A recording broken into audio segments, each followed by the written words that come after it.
In 1204, an empire that had ruled the East was torn apart amid the clatter of horses and Latin church bells. The Hagia Sophia, the Sacred Heart of Orthodoxy, was transformed into a Western chapel, and the Byzantine throne was replaced by a conqueror's crown.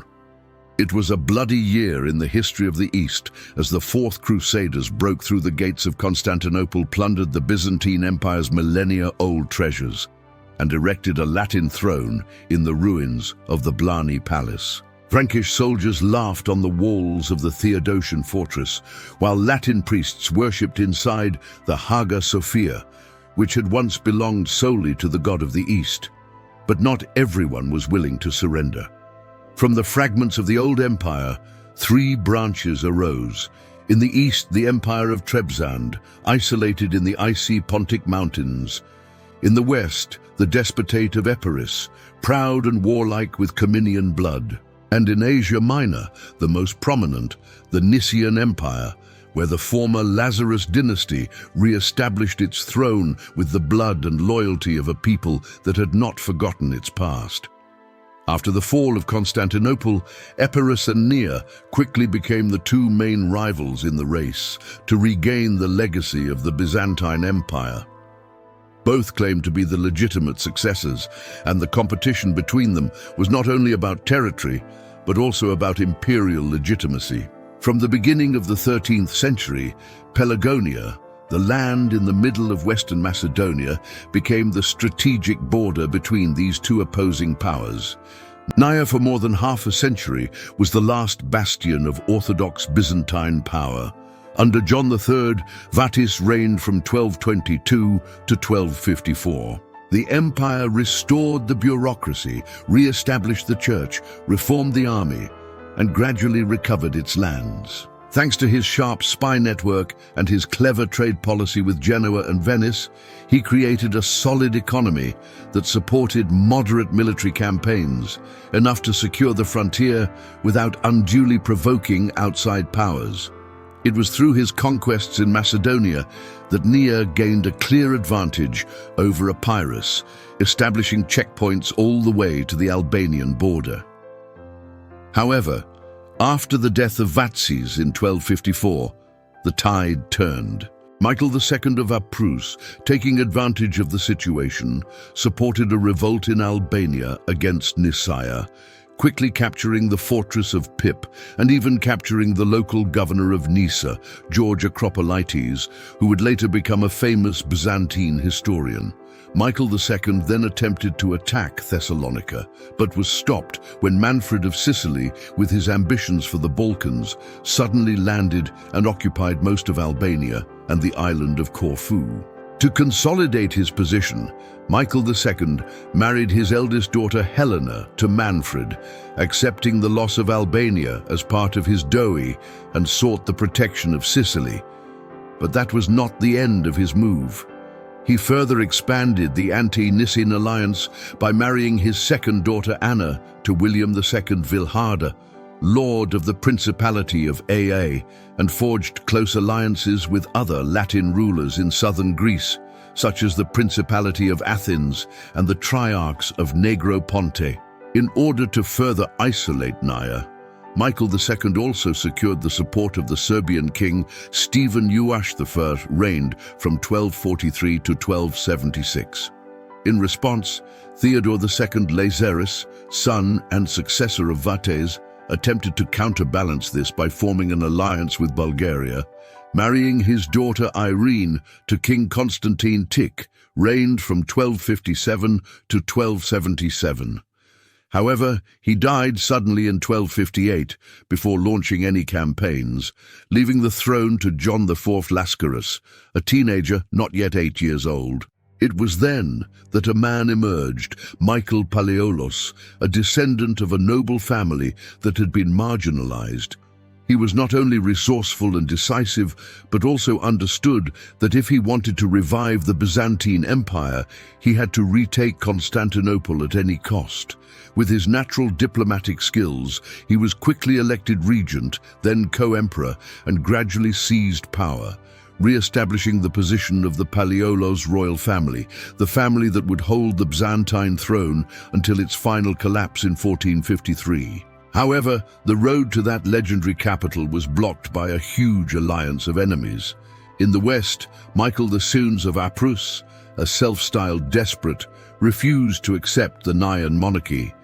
In the south, John Ducas of Thessaly, an ambitious, illegitimate son, joined his father in reclaiming the throne. And from the far west, William II, Villehardouin, the lord of the Principality of Achaia, heir to the pride of the Crusades, who brought with him the elite Frankish knights, determined to hold the Balkans as a springboard to retake Constantinople. But that was not the whole picture. The geopolitical situation in the region in the mid-13th century was a grand chess game where every move reverberated across the horizon. In the northern Balkans, the Kingdom of Hungary had just emerged from the panic of the Mongol disaster of 1241 and was expanding its influence into Macedonia and Serbia, coveting the territories that had once belonged to the Byzantines. In the southwest, the Kingdom of Sicily, held by the Hohenstaufen, was divided and in disarray after the death of Emperor Frederick II, allowing France to intervene in the Balkans through its Latin duchies. Meanwhile, in the distance, the Roman papacy still harbored ambitions of spiritual domination in the east, supporting Latin powers in Greece and seeking to strangle orthodoxy with crowns and crosses. In Asia Minor, the Seljuk Turk tribes still loomed over Naya's eastern frontier, weakened by defeat by the Mongols, but still a constant threat. Any decline in Naya's military might in the west could invite raids from the east. As expected, the armies of the Byzantine Empire began their conquest from the east. Under the command of Sebastata John Palaios, brother of Emperor Michael VIII, the mighty regular army crossed the plain of Thrace, following the ancient Via Agnosia deep into the mountains of Macedonia. Unlike the noisy and heavy Crusaders, the Byzantine army marched like a sword, quietly drawn from its sheath, sharp and discreet. Palaiologos' strategy was not for a hasty, decisive battle, but for a high-altitude campaign, striking straight where the enemy least expected it. While the papyrus Latin commanders were still concentrating their forces around Pelagonia, news came pouring in from behind the city of Castoria. A vital logistical link had fallen to the Byzantine army after a lightning-fast surprise attack. Not stopping there, the Byzantine army continued to capture Ohrid, then Dei, cutting off the communication line between Apris and Thessaloniki, shaking the entire Western alliance. This force was not only carefully selected, but also organized in a mixed pattern. Local infantry from Thrace and Anatolia, Turkmen light cavalry from Asia Minor, Cuman cavalry from the northern Black Sea grasslands, along with some Royal Guard units and Serb mercenaries. According to the Mauryan Chronicle, the Nicean army may have also included 300 elite German knights, 1,500 Hungarian mounted archers, 600 Serbian cavalry, and some Bulgarian cavalry. Although many modern historians believe these figures may be exaggerated, some sources also mention that the old Romans, who had played an important role in the Nine army, may have participated in the battle, but the exact number is not recorded. The total force is estimated at 15,000, divided into 27 regiments, a legia, a number that reflects a flexible but cohesive structure. The logistics were streamlined. Light wagons, supplies from friendly locals, and a network of scouts that helped avoid early clashes. Where they could not hold, they burned stores, blew up bridges, and created a dead zone behind the enemy. Meanwhile, three powerful armies, those of Michael II, John Ducas, and William II, Villehardouin, had joined forces in Pelagonia.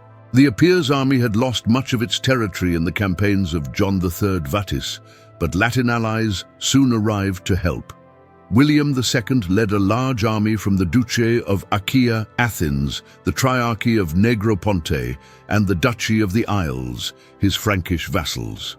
Several major Greek Frankish lords also joined the campaign. They crossed the Gulf of Corinth at Naupactos, marched to Arta, the capital of Epirus, and then crossed the Pendis Mountains to assemble at Thalassionon, possibly Elisona, in northern Thessaly.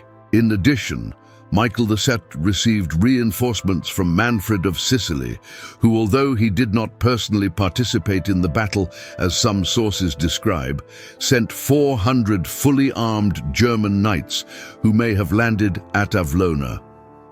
The total number of Western forces, according to the Aragonese Chronicle, is 8,000 heavy and 12,000 light troops. However, modern historians consider these figures to be greatly exaggerated. Nevertheless, it is undeniable that the Allied forces nominally had the upper hand. They were larger, better equipped, and controlled the ground. Palaligos knew that a conventional battle would not work against a heavy cavalry formation. So, he chose psychological warfare as his spearhead. For days, the Cuman and Turkmen light cavalry of Nia repeatedly attacked the enemy's rear. Tents burned down in the night, supply lines were destroyed, convoys disappeared in the mountain passes. No one knew where they came from. No one had time to react. They did not attack directly, but were like shadows, haunting, uncertain, wearing down the enemy's watch and exhausting them with tension. At the same time, Palaiologos spread deliberate rumors that the Natea army had been reinforced from Asia Minor, that Constantinople was about to revolt, that the Balkan lords were turning against the Latin League. The false news spread faster than an arrow, striking directly at the greatest weakness of the League, its disunity. Each army in the alliance came from a different land, a different family, a different will. And now their faith was wavering. Everything was set up like a game of chess, and the decisive move was a handshake in the dark. John Ducas, the illegitimate son of Michael II, held the mighty Thelian army in his hands, but he was full of plans. In secret, Palaiologos' messenger had met him, bearing gold, promises, and more importantly, a future. A future in which Ducas would not have to live forever in the shadow of his unfaithful father, but could become his rightful heir if he helped in time. As darkness fell over the Pelagonian plain, John Ducas withdrew without warning, taking the entire Thelian army with him, leaving a huge hole in the Western Alliance's formation.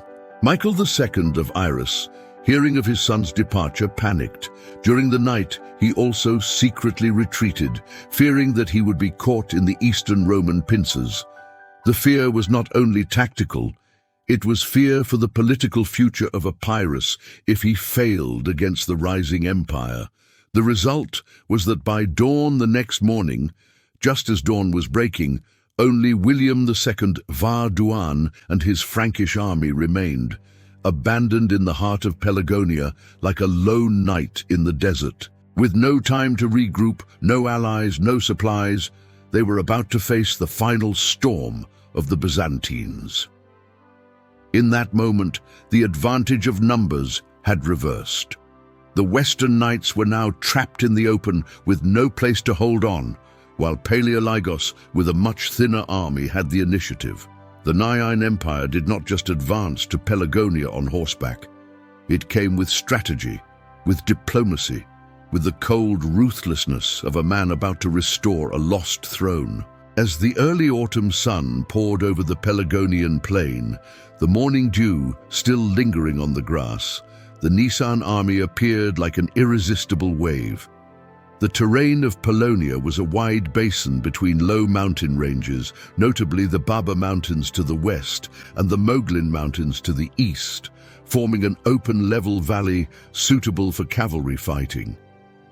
A few small marshes and shallow streams cut the ground slightly, but not enough to hinder the light and agile formations. The September climate was mild, with daily temperatures ranging from 10 to 26 degrees C, and the morning fog was slow to clear, initially limiting visibility, a feature Palaiologos exploited to conceal the initial deployment of his forces. The Nicene force under Michael VII Palalos marched from the northeast along the Bula-Muglin-Kerna axis, passing through the low mountain passes of the Moglin, crossing the Kerna ancient Aragon at a bend in the shallow riverbed near the modern village of Broad, and then flanking the low hills to avoid detection by scouts. The total journey from Bathola to Pelagonia was about 40 to 45 kilometers, taking 2 to 3 days, with the troops divided into small groups, following several parallel trails, reuniting at the northeastern edge of the Pelagonian valley, just as the morning mist was still thick, concealing their tactical intentions. Meanwhile, the Latin allied force under William II Villehardouin was reduced to about 8,000 to 9,000 men after the Apras and Thessaly armies withdrew from the alliance. The army consisted of 2,000 heavy cavalry knights from Aya Athens and the district of Thebes, 4,000 local infantry, Greek and Albanian, and about 2,000 Italo-proven mercenaries. They camped in the center of the Pelagonian basin near a flat stretch of riverbank, convenient for drinking water and for deploying in a line. However, this position was also vulnerable to siege and had no defensive heights. Before they could regroup, the ground shook with hooves from the northeast. Without John Ducas on his right flank, without the Aperis in his rear, William II now had only one choice: fight to the end. The Latin army, a combination of heavily armored Western knights, Franco-Italian mercenaries, and a few local infantry units, formed itself in Western style. A main line of heavy cavalry in arrowhead formation, followed by infantry with spears and crossbows, divided into rectangular columns to protect the rear. They hoped to crush the enemy with a frontal assault, as they had done against the Greek states before. But they misjudged their opponents this time. The Nisan did not open with an all-out attack. The Cuman and Turkmen cavalry, light, fast and agile, encircled the Latin formation from 3 sides, hurling javelins, throwing arrows, and then retreating like ghosts. This tactic was the Eastern European version of the Parthian shot, shooting and retreating, confusing without being overtaken. Each charge further disorganized the Frankish cavalry, forcing the bravest knights to pursue right into the trap. At 9 a.m., as the Latin front line tired from the futile pursuit, Palalos launched his real attack. The regular infantry of Nia, armed with long spears, large shields, and tightly organized, advanced like an iron wall. In the front, Serb mercenaries and Varangian guardsmen broke through with battle axes and long swords, creating a breakthrough with the best of their forces. On the flanks, the light cavalry continued to harass, divide, and force the Latin units to fight separately. Palalos commanded from a high point in the rear an old mound identified as near the modern village of Kremenica, which served as an observation post, allowing him to have a complete view of the battlefield and to flexibly direct his troops by trumpet and flag signals. Some of the Latins attempted to re-establish their defensive line, but it was too late. Overly confident in the ability of the heavy cavalry to break through, William II had concentrated his forces in the center, leaving the flanks undefended, allowing the Naians to exploit the gap. They had no mobile scouts and failed to detect the Naians' light cavalry circling behind them. During the fighting, the decisive blow was delivered from the Naians' left wing, where the Turkmen light cavalry found a gap between the 2 Latin regiments, broke into the rear, and caused panic among the command. Word of mouth that William II had been killed, though it was not yet true, was enough to cause the rear ranks to begin to crumble. The logistics and support forces, which numbered only 300 to 400 men, fled in disarray, adding to the confusion. The Naians immediately seized the opportunity, launching a general attack along the entire line. The trumpets sounded, spears struck shields, Axes struck helmets. It was no longer a skirmish, but a chain of collapse. The Latin infantry was crushed. The mercenaries surrendered in groups. The Frankish cavalry tried to fight their way, but were surrounded on three sides, pinned in the middle of the Pelagonian basin, like a giant natural trap. In the chaos, William II was captured, a priceless prize, not only in terms of reputation, but also as diplomatic leverage for future treaties. By late afternoon around 4, as the sun set in the west, the Pelagonian plain was littered with corpses and broken shields, pieces of armor glistening amid the withered grass and dried blood. The battle had lasted less than a day, but its strategic effects were long-lasting. Without a long campaign, without artillery or fortifications, Palaios had achieved the greatest victory of any battle. The destruction of the Latin-Appian alliance, the capture of the enemy leader, and the opening of a direct route to Constantinople. The victory at Pelagonia was more than a military feat. It was a fateful turning point that brought the Byzantine Empire from the eastern fringes of Asia Minor back to the political center of the Greco-Roman world. In a single battle, Michael VII Palaiologos broke the last major coalition opposing him, captured William II Varduan, destroyed almost the entire Western expeditionary force in Greece, and turned the Pelagonian plain into a graveyard for Latin ambitions in Byzantine soil. But he did not stop there. Immediately after the victory, Michael VII used William as a strategic card. In exchange for his freedom, the Iron Lord was forced to cede 3 strategic fortresses on the Moran Peninsula, an irreparable rift in the Latin defenses. From there, the Naian army could advance from the Peloponnese to Adica, then Thessaloniki, gradually lifting the siege of Constantinople. The victory at Pelagonia also shook the entire political structure of the Balkan Peninsula. With the collapse of the Epiro-Latin alliance, Michael Palaiologos was free to pursue his plans to retake Constantinople. The remaining Latin Empire was now cut off from any military support. And as Donald Nicole has noted, the defeat deprived Constantinople of its only capable defender, Villehardin. As early as 1260, Palaiologos had organized an offensive campaign relying on the testimony of a Latin knight captured in Pelagonia, who owned a house within the walls that he could open the gates from the inside. The plan failed.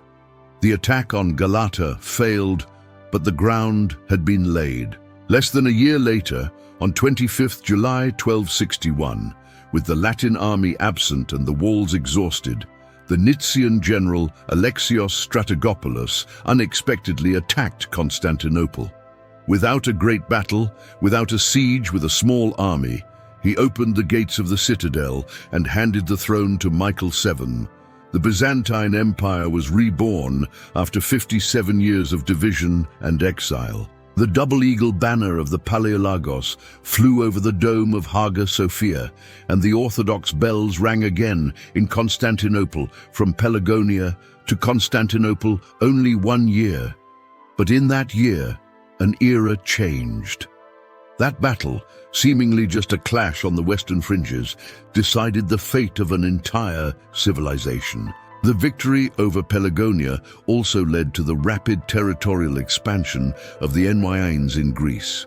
John Palaiologos advanced against the Sality of Athens as far as Thebes, while Alexios Strategopoulos and John Raoul Petroliphus crossed the Pendis Mountains, besieged Ioannina, and captured the Epirus capital Arta. Michael II was forced to flee to the island of Cephalonia. Many of the Naian prisoners, including the historian George Acropolites, were released. However, these gains were short-lived. The following year, John Ducas returned to his father and Michael II, with Italian mercenaries counterattacked and retook Arta. The Papyrus people revolted. Strategopoulos was briefly captured, and the Nisan occupation line temporarily collapsed. The battle was a particularly heavy blow for the Principality of Achaia. It was the first and greatest defeat in the history of the Principality. In addition to Prince William, close nobles such as Anseline of Toucy and Geoffrey of Bell were also captured. Michael VII took the opportunity to demand control of the fortresses in exchange for their freedom. Although William initially refused after the fall of Constantinople, he ceded Monvasia, Maestris, and the region of Mani in exchange for his freedom. The agreement was ratified at the Dinner of the Ladies, when most of the male nobles were imprisoned, and by early 1262, the Mora had a formal Byzantine military presence. From here, the Byzantines would launch a series of campaigns to gain full control of the peninsula, which, while not immediately successful, would inflict severe losses on the Aans. The captured fortresses would become the foundations of the despotate of the Morea, the last Byzantine polity that would survive until the Ottomans took over the region. Byzantine culture would also be preserved and flourish one last time before the empire's sunset. In the west, the prestige of the Latin states in Greece collapsed. Achaia, once the de facto leader of the Latin world in the Balkans, was now bereft of men, wealth, and status. The Latin lords of Athens, Thebes, and Euboea no longer believed in collective defense, but instead huddled together to defend themselves. A Crusader alliance to defend Constantinople was no longer feasible. Moreover, the defeat led the Latin states to turn to the Angevins of Naples for protection. William II Varduan, as well as the lords of Appius and Thessal, turned to Manfred's descendants, the Anjous of Naples, for help.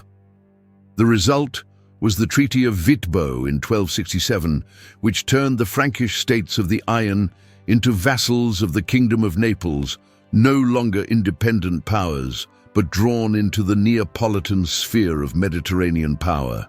In the east, the Pelagonian victory breathed new life into the Orthodox movement.